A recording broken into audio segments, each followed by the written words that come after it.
Now, Ronald, the Springboks have gotten a measure of revenge, if I can put it that way, against Japan. And although that might be the case, Japan got to the quarterfinals for the very, very first time. So they've put on a great show as well. What made the difference for you in today's game? Well, a very good afternoon to you, Nicole, from Port Elizabeth, where fans have every reason to celebrate following that emphatic victory against Japan. And I think mainly it was to do with that second half performance where the Springboks weathered the storm with Japan firing at all cylinders, dominating ball possession, and the Springboks defense remained resolute. But I'm going to leave all the analysis to someone who's familiar to the game. She is a former Springbok captain, and she goes by the name of Nomsebenzi Tsotobe. Sisi, thank you so much indeed for your time. Fantastic performance from the Springboks. You and the analyst yourself, what did you make of it? Make of it? You want to ask me a make of it? Let me tell you one thing. We are having a kicking game. It's not going to work. It's not going to work in England. If we're going to face New Zealand for the finals, it's totally not going to work. Let us get the ball into our hands. Let's keep the ball. Let's go and attack. We are so afraid to attack. That's the only thing I can say. Yeah. But surely there's some positives. Obviously, positives are, let us make the changes at the very... When we see things are crucial, let us make the changes. Changes were needed to be made. Faf did the job. We needed to bring Herschel at the crucial time, because for some reason we do understand Japan can only play 60 minutes of the game.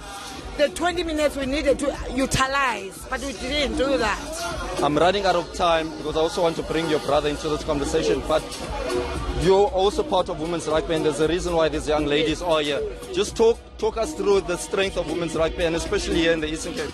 We're just coming from the Tunisia now. She played sevens. These are my 15th ladies. We played against Scotland and Spain. Then we're coming back. We are actually going to 2021. We're building for 2021. That's all I can say. Yeah. Let me bring your brother into the conversation. Nicole, I'm now bringing in Lonwabo Tsotobe, of course, famous for his cricket exploits for the Proteas. Lonwabo, you've been at World Cup situations. Back in 2011, you represented the Proteas on the subcontinent. What are the pressures of playing at a World Cup? Also, given that the Springboks were in a bit of turmoil with the whole Eben Etzebeth saga. I'm not a big rugby fan, but I watched the game today, and I like the fact that the Springboks didn't go to the game taking Japan lightly, because Japan is a very good team, and I'd say, we back the boys, and we know that they put in work towards this World Cup, and the confidence that they've got going towards the World Cup, it just says a lot about them. Like I said to you, I haven't been watching the game because I've been doing the setup and making sure that people are fine. And DJing as well. Thank you so much for your time.